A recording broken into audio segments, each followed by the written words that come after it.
We are moments away from hearing from North Carolina Governor McCrory on that bombing of the Republican headquarters in his state. Now growing questions as to who might have been involved and whether it was more than one person and whether this was supposed to be something even worse. In a moment, the details on that have both Democrats and Republicans, at least in the state, united on trying to fix after that. In the meantime, we're getting more reaction and more details on what seemed to be a quid pro quo between the State Department and Clinton campaign officials over how to handle, well, some embarrassing emails. Catherine Herridge with the details. Hey, Catherine. Well, Neil, the newly released FBI records make clear that Patrick Kennedy, one of Secretary Clinton's trusted lieutenants, wanted to do a deal with the FBI over the classification of Clinton emails, something the agent starkly termed a quid pro quo.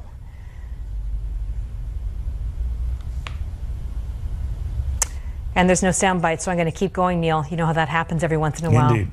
Okay, so I'm going to go on to some of the graphics.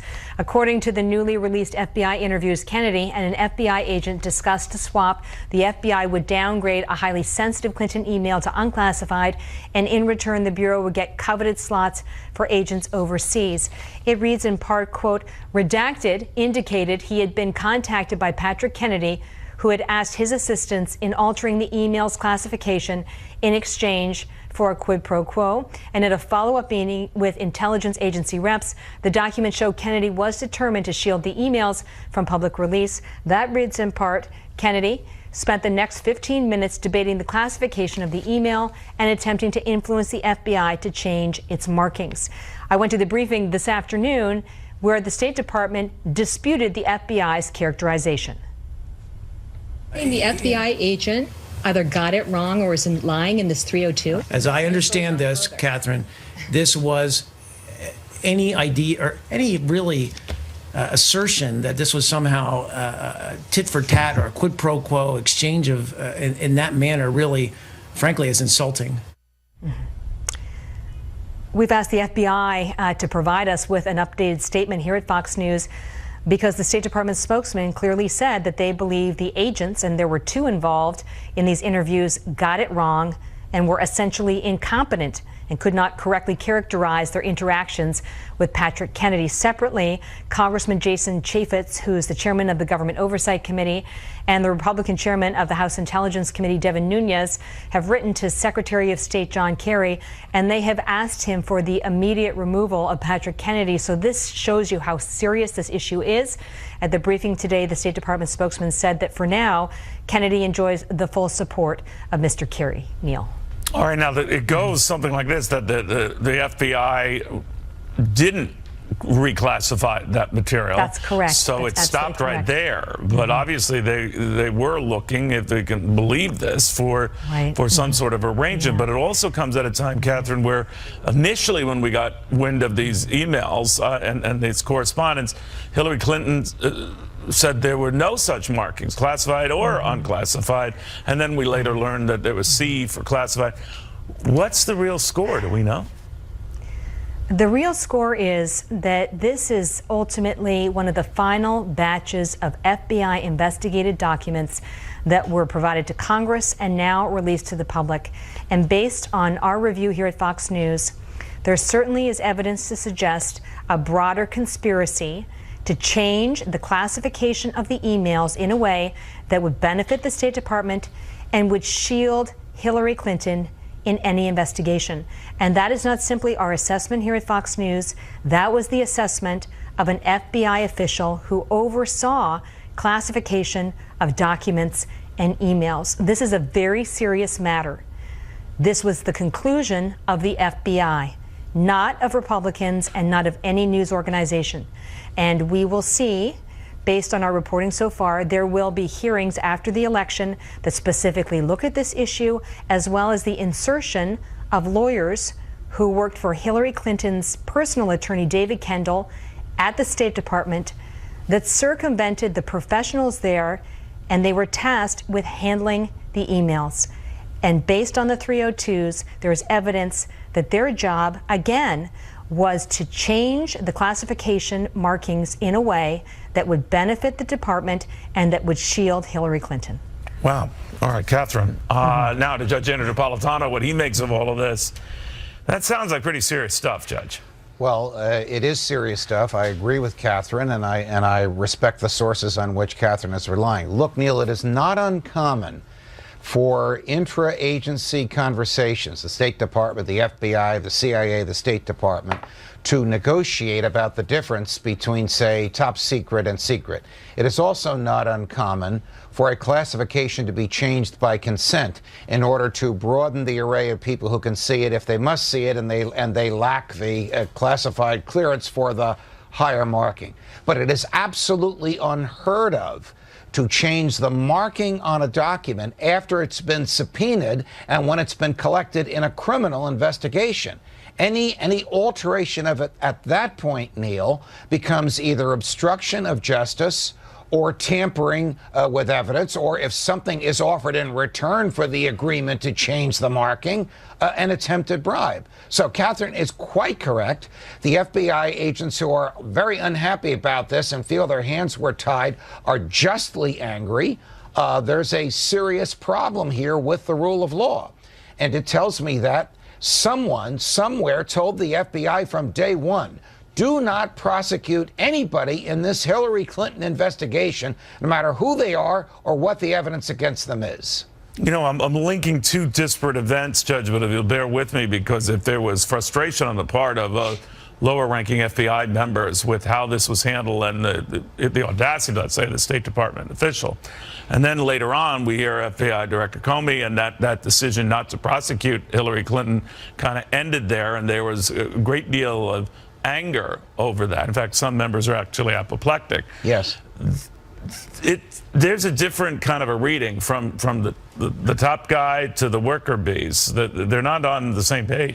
The worker bees, who are the hardworking men and women who are the special agents who are in the field, that is, who actually gathered documents, who looked at the servers, who extracted information from the servers that Mrs. Clinton's people thought they had deleted, who interviewed the witnesses. Those are the people who Catherine's sources and my sources say are profoundly unhappy with the decision not to seek an indictment of her and believe that their hands were tied without them knowing it from the beginning. I say without them knowing it because they might not have known, the agents in the field, that no grand jury was convened, that no subpoenas were issued, that no search warrants were served, and that there was very little meaningful oversight by the Department of Justice. This was a highly irregular investigation from day one.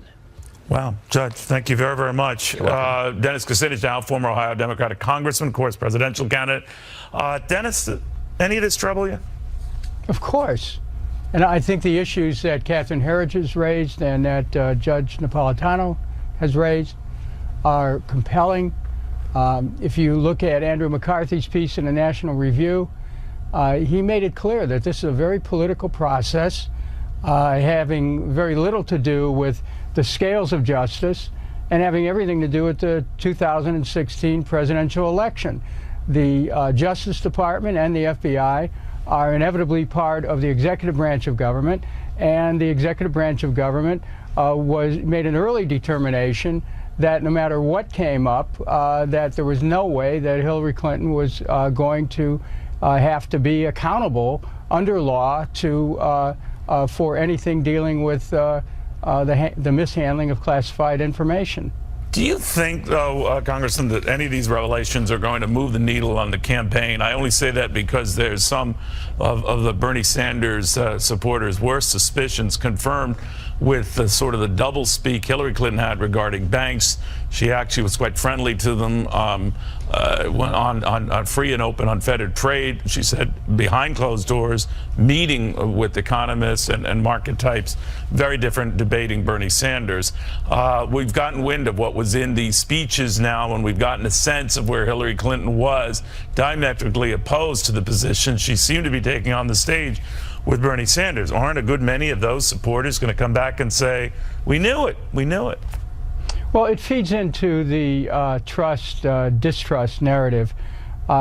Neil, I think this election is still very fluid. I don't think it's over. And the public will weigh all the information that comes up and then make a decision.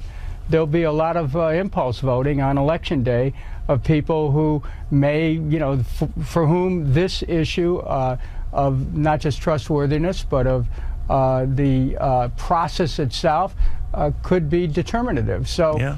we'll see. I will say it is distressing to see the politicization of the justice system and the attempt by people in the State Department to try to shade the classified document process in favor of a outcome during the period in which these records were being subpoenaed. All right, Dennis Kucinich, thank you very much. Good catching up with you. Thank you. All right, I do want to show you the Dow today. Not a big story one way or the other, just that among some of the seminal developments today was Bank of America reporting much better than expected numbers, so easing fears of a financial contagion after the problems with Deutsche Bank and rumors now that its operations in the United States could be shut down or severed completely. And then, of course, on the heels of Wells Fargo and all of its problems, with Bank of America standing out in that crowd. And maybe Wall Street hoping that what we've seen elsewhere in the banking industry was more the exception than the sort of Bank of America rule. We shall see. All right. In the meantime, you've heard about this a bombing of a Republican headquarters in the state of North Carolina. That state's governor, Pat McCrory, is next. All right, local Republicans are still trying to figure out who exactly was behind Hillsborough, North Carolina firebombing of a GOP office there. It was over the weekend. No one was hurt. It could have been a lot worse. North Carolina Republican Governor Pat McCrory still looking for answers. Governor, very good to have you. Have you learned anything? Not at this point in time. It's rather discouraging at a time when our state's really coming together to help thousands of people impacted by Hurricane Matthew, that some foolish person would throw a Molotov cocktail through this window and catch a local Republican headquarters on fire, which is basically an assault on our democratic system. And thankfully, no one was hurt, but it was a clear act of intimidation. There was also graffiti written on another building. I assume they thought this building would burn down, but it didn't. And it's something I've asked the SBI to investigate and help the local authorities to investigate. And I want the local authorities to take this attack toward our democracy extremely seriously and hopefully find the individuals or individual who did this. It's a very clear sign of intimidation. And I'd feel the same way if it was toward a Democratic headquarters, too. I'd take the same seriousness. This is no act of violence is acceptable.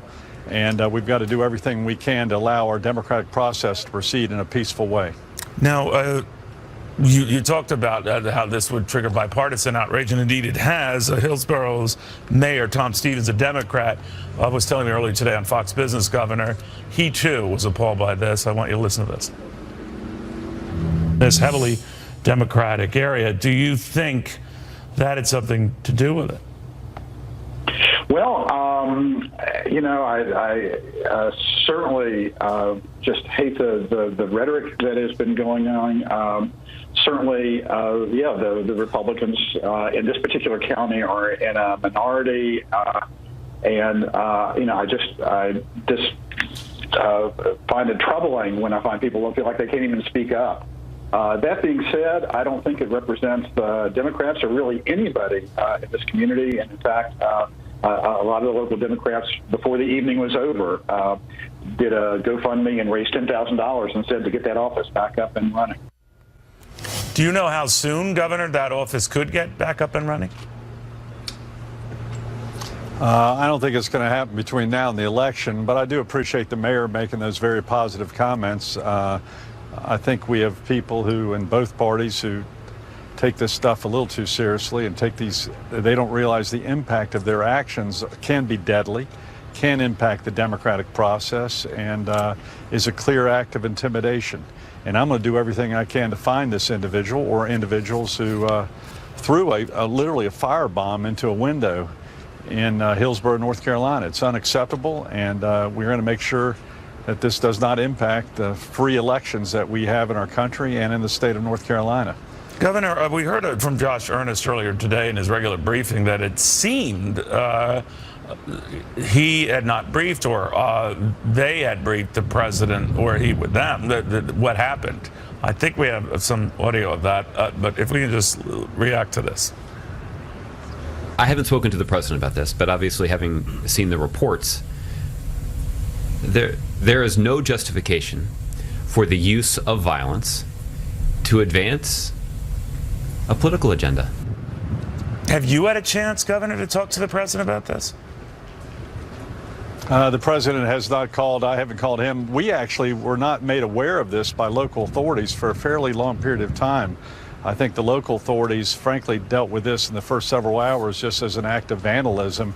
And this is much more than an act of vandalism. And that's one reason I called the SBI to ensure that we have an SBI agent actively involved with local authorities in this investigation. But I think initially this wasn't taken that seriously by some of the local authorities, but it is now. And again, I appreciate the mayor's comments, but I hope the White House treats this as seriously as they would if it happened to the other party. And I would as governor, and I'm sure the president would too. But this type of a Molotov cocktail being thrown into a window in probably the dead of night, I'm just glad no one got hurt, but it is a clear sign of intimidation, and it's unacceptable in our country, and it's unacceptable here in North Carolina.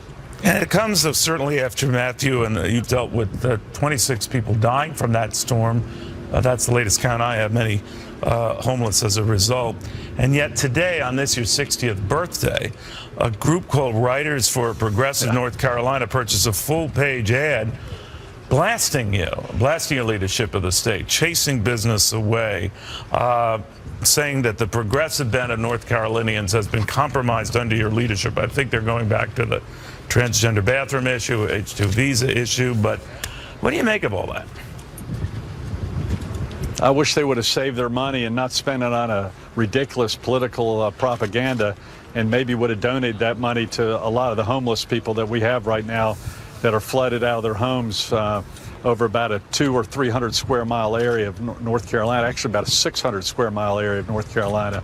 That money would have been much better spent helping people who are in shelters at this point in time, from Lumberton, North Carolina, all the way to the Tar River area of North Carolina. We've got a lot of people that are hurting right now, and this is not a time for those types of foolish politics, nor is it a time for this type of violence trying to impact our democratic system.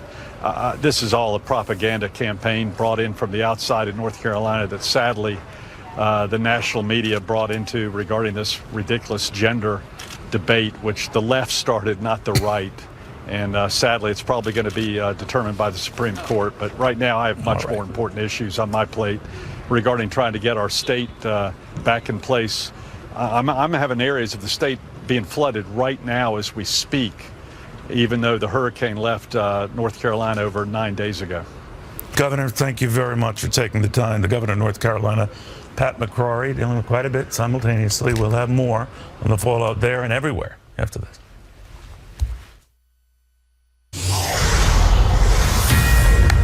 All right, we're in the middle of earnings season right now. A lot of companies issuing their sort of quarterly report cards. We don't do them all, obviously, but the seminal ones like Netflix we do. The stock is surging after hours around 20%. Here's why. Not only were the numbers better than expected, but the number of streaming subscribers way better than expected, coming in at north of 3.5 million. Most were expecting it to be more like 2.33 million. Streaming customers are paying customers, and the more you get, the more money comes in, and that was something far better than thought. So Netscape doing quite well after hours, up about 20%. All right, in the meat of Netflix, I should say. Well, one thing I should let you know, too, when it comes to polls that you've heard a great deal of attention about, we focus on them, we report them, but we also let you know polls are merely snapshots in time. I only say this because there's a great deal of consensus building that Donald Trump has finished, the election is over, and they kind of said that after Brexit, they kind of said that after the Colombia deal, they kind of said that after voting in Germany elections. But I want to show you this Colombia agreement, this peace agreement with rebels. Once the president scored that deal with FARC elements, the revolutionary elements in the country, pre-election polls showed that it was going to pass easily. It didn't. In fact, it wasn't even close to that poll result. Now, does that mean, and does this trend, like Brexit, like some of these other polls we see of populist rage or populist surprises globally, have any bearing here? Let's ask Pat Goodell, former Democratic pollster. What do you think, Patrick?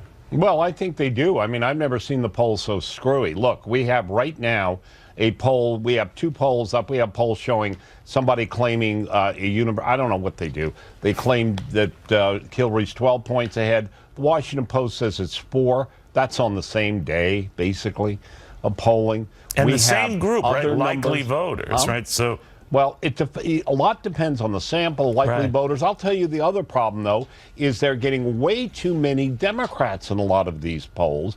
Give you an example on the Fox poll. A week ago, Fox had an average of a Democratic edge over Republicans of 2 points. That would have been roughly in that range for last 4 polls. Suddenly it goes from 2 to 9. And then she's ahead by 7. Well, I can tell you, 25% of the self-described conservatives said they were voting for Democrats for Congress. That's insane. These polls are everywhere. And part of the problem is who will talk and who will not talk. The response rates are terrible. It is a very difficult thing.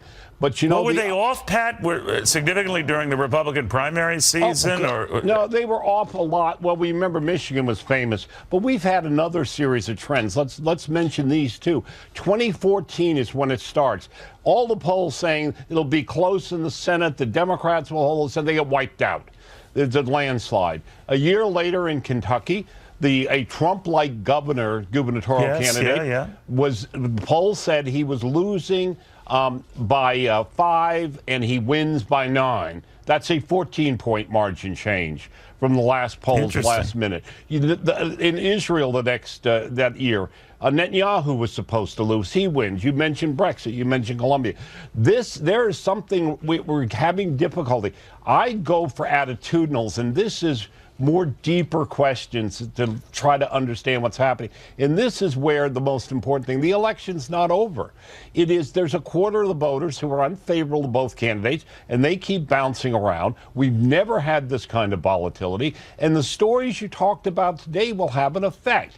Eventually the corruption stories. Look, I was the youngest person on Richard Nixon's enemies list. This is smelling a lot like Watergate to me, of the FBI and corruption, and we have bombings. I was in the civil rights movement. Now we have bombing, headquarters. And the other thing is there's a story breaking right now this afternoon from James O'Keefe, who, with the Hannah Giles, did the Acorn stuff, of Democratic operatives talking about inciting violence at Trump rallies. I mean, this could be serious stuff. That is if the mainstream media bother to cover it, though. It's like a tree falling in the forest if no one's there. That is the problem here. The country knows the mainstream media is on a jihad, which I have never seen. In fact, let me say this. I got some problems with some of the finagling going on with some of the polls and when they're done and how they're done, which we don't have time to get into it, but some of it looks pretty shady. And the problem here is this is a democracy. You've got to trust that people will figure it out. And we've got a big question. Is this an election about candidates, in which case I think Trump loses? Or is this election about direction? Do we keep going the way we've been going? And does the political establishment continue to rule? In that case, I think Trump can win if he stresses that. But you put your finger on it. The collusion going on, whether it's in not so much in polling, but it's there, but also about messaging, and what's happening in the news. The idea of suppressing news is truly frightening. And Donald Trump, I think, on Wednesday that debate will be important because he may say some things, has the opportunity that people haven't even heard because the media won't cover it. All right. Thank you, Patrick, very, very much. It is interesting when you see time and again polls that were markedly off. Now, again, Donald Trump could be looking at, look, I'm so far behind in some polls that maybe I won't be able to make up the difference here. Then again, when you see these double-point swings and double-digit swings in other seminal polls across the country that were proven wrong on Election Day itself, on Referendum Day itself, it does give you pause. So we're here to say simply, when the consensus is all saying one thing, it would not kill you to step back and say, well, it's the consensus. All right. In the meantime, we're getting this treasure trove of stuff that keeps coming out every day from WikiLeaks. And of course, Democrats are still focused on the fact that, bottom line, it's the Russians providing it. Be careful. But when a John Podesta email comes out lamenting that the guy behind the San Bernardino shooting wasn't a white guy, he was a Muslim guy, The media coverage, crickets.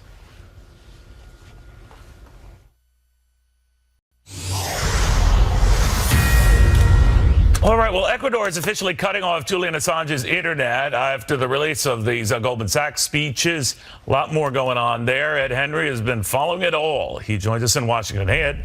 Well, Neil, good to see you. It looks like maybe that internet service has been restored. WikiLeaks tweeting out a bit more. We're waiting for the possibility of more of John Podesta's emails coming out, more than 10,000 already ahead of this big last debate in Las Vegas. And what's interesting is when you look at what Hillary Clinton has been doing in the previous two debates with Donald Trump, going after his business experience, some of the emails that have leaked already suggest that Hillary Clinton, behind closed doors and paid Goldman Sachs speeches, she was saying that it would be great to have a presidential candidate with business experience and that rich people are too often criticized for success. That's a bit different than obviously what she's been saying in the debates. Bernie Sanders as well has to be frustrated with some of the information in those Wall Street speeches, the transcripts where she seemed to be more cozy with Wall Street, the expectation that she would actually institute Wall Street reform if elected. Then look at what happened last December. After the San Bernardino massacre that left 14 people dead, John Podesta, the campaign chairman, sent an email suggesting it might be better for the campaign if a non-Muslim had led that terror attack. After a Clinton aide noted that MSNBC host Christopher Hayes had tweeted the name of the suspect was Saeed Farouk, other staffer Karen Finney wrote, "Damn," as if it would have been better if it had been a non-Muslim, while Podesta responded, see it there, "Better if a guy named Saeed Farouk was reporting that a guy named Christopher Hayes was the shooter." So you can see sort of bizarre there in that email exchange, the idea that the Clinton campaign maybe thought it'd be better for their campaign narrative if it was a white person who was behind a terror attack instead of a Muslim, Neil. Incredible. Ed Henry, thank you, my friend. All right, Bree Payton with the Federalist with us right now. Bree, what do you think of all of this? I mean, as someone who was born and raised in San Bernardino County, I'm obviously very appalled at this response and that his concern wasn't for the 14 Americans who were killed and the other 22 who were injured in this attack, but that the fact that, you know, this tragedy wasn't easy for him to exploit for the Clinton campaign. Sadly, though, I don't think that this kind of response or reaction is all that far out of left field coming from the left. You know, it took Barack Obama 2 weeks to come out and visit and grieve with the families of the victims. And do you want to know what he was doing between the 2 weeks between the attack and his visit? He was throwing parties at the White House, and he was too busy pushing for extreme gun control measures to come out and grieve with the families of the victims. So I think when it comes to radical Islamic terrorism, Obama and Podesta and the Clinton campaign are one and the same in that their only interest is to exploit it to push for gun control.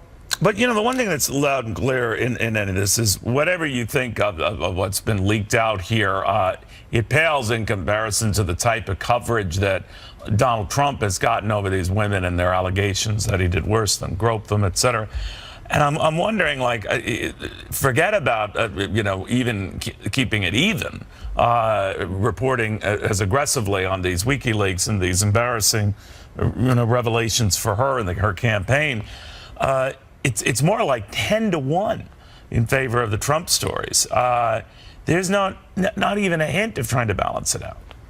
No, you're exactly right. I mean, if we even mentioned the Podesta emails and what Hillary Clinton's campaign manager did, especially in the wake of this horrific tragedy, the worst terror attack on U.S. soil at that time since 9/11, I think, you know, that would be nice. And I think it's far more alarming when you do consider what Trump and Hillary Clinton have done in regards to, you know, hiding and covering up sexual allegations. I think that what Hillary Clinton has done is far worse than what Donald Trump said.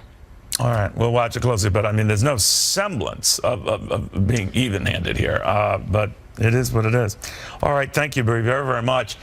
All right, a lot of you probably look at these third-party ancillary candidates in Utah, for example, the presence of a Mormon candidate, very popular in his state, and just say, well, how can they really move the needle? None of them are going to be elected president.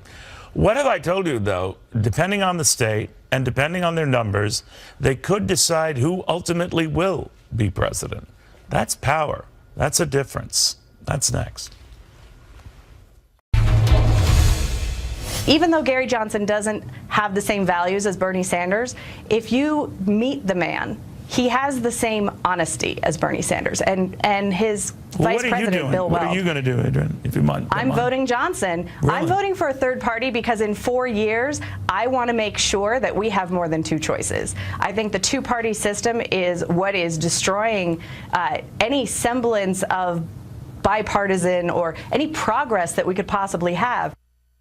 All right, now that was once Rabbit, a Bernie Sanders supporter, not opting for one of the two traditional candidates in the race, but a third-party candidate, in this case Gary Johnson. But could third-party candidates pull any votes from Hillary Clinton or Donald Trump enough that to upset the apple cart or at least the electoral vote?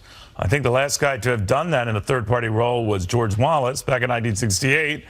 But could it happen again? Bob Cusack with us right now. Bob, what do you think of that? And I know you guys crunch this at the Hill and all these things that could change on an hourly basis, but now we have these new WikiLeaks coming to light, including Hillary Clinton's on again, off again views on trade, for free trade, against free trade, campaign types wondering what her position was on a given day.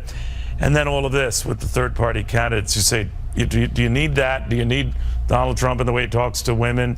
Are these issues going to make traction for them? Well, I do think there's a lot of anger toward the two-party system. I mean, anecdotally, I know a lot of people who still don't know who they're going to vote for, and I think at least a few of them are going to vote for a third party just to make a statement that they don't like Hillary Clinton or Donald Trump and don't want to vote for them. So, I mean, if you look at Evan McMullin in Utah, he's running very close with Hillary Clinton and Donald Trump, that he could totally impact the race in Utah, and Gary Johnson in Colorado. Listen, Hillary Clinton over the last few weeks has had a good run. Trump has had a tough run. But if you think back, really just about a month ago in the 9/11 where Hillary Clinton was stumbling into the vehicle, that was a very tough time. So in 3 weeks from now, who knows what's going to be happening? And I think that the anger at Washington, the anger at the two-party system, I think you're going to have a fair amount of people, despite Gary Johnson's gaffes and what is Aleppo, that they're just going to make this a protest vote.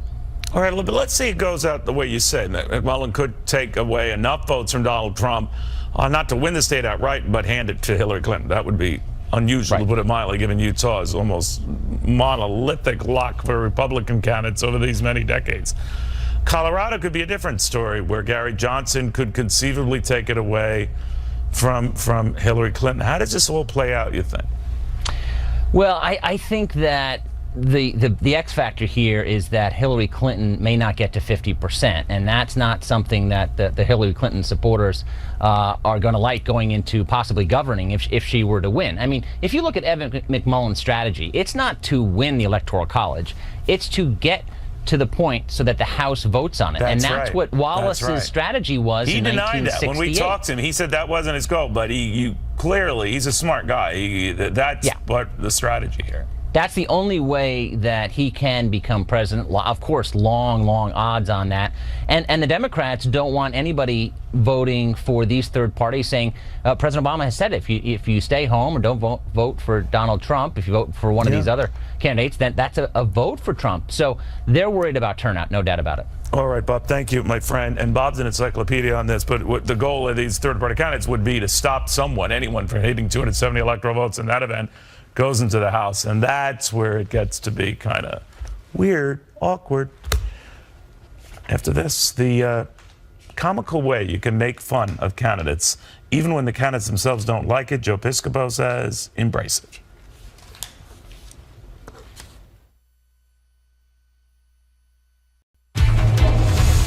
Joe Piscopo, SNL alum, one of the best there ever were, says embrace it, right? You're saying embrace it. It might be unbalanced. It might be skewed more often to zing the Republican than the Democrat, but embrace it, right? You know, you don't cut funny, Neil. You just don't cut funny. They said that in that great film, My Favorite Year, where Joe Bologna's character said, this is funny, you don't cut funny, and you can't expect... But funny is in the eye of the beholder, right? Yeah. A lot of Trump enthusiasts say, oh, it always is at our guys. Listen, I'm telling you, right there, I'll say publicly, I'm voting for Donald Trump. Donald Trump is the guy that should be president, and the polls, don't even listen to the polls. The people are going to come out by the millions. The pollsters have no idea. but you got to have a sense of humor. You know what would have been even funnier in that great sketch? Alec Baldwin was brilliant. Kate McKinnon is brilliant. But I think Donald should have showed up and went behind, Alec Baldwin, just kind of stalked Alec Baldwin. That would have been funny. By the way, I don't know when you were there. I mean, presidential candidates do visit. Donald Trump's been on the show. Not, obviously he was great. Hillary Clinton. I mean, and they try to get them on right before Election Day. Any chances of that? Or now, given what Trump has said, no way in heck. Book him. Have Alec Baldwin against the real Donald Trump this week. Come on. It's great. It's funny. Don't forget, I keep telling you, I did Ronald Reagan invites me to the White House. Ed Koch, the mayor of New York, was on. We made fun of him on the show while I was there. Rudy Giuliani was on the show. Dana Carvey, George Bush, the brilliant Darrell Hammond doing Bill Clinton. You got to embrace it. It's just, you don't cut funny. Leave it the way it is. Let it happen. And they took pretty bad shots at Hillary, too, Neil. No, they did. And that one reminded me. They really did there. But for the most part, the rap that a lot of conservatives have or Republicans have with this show, popular and iconic as it is that they'll get far more laughs going after the Republicans, way back to Chevy Chase doing Gerald Ford, right? Yeah, or me doing Ronald Reagan. That's right. Well, you were horrible to Ronald Reagan. Horrible. Point taken. They've taken away your, museum membership card.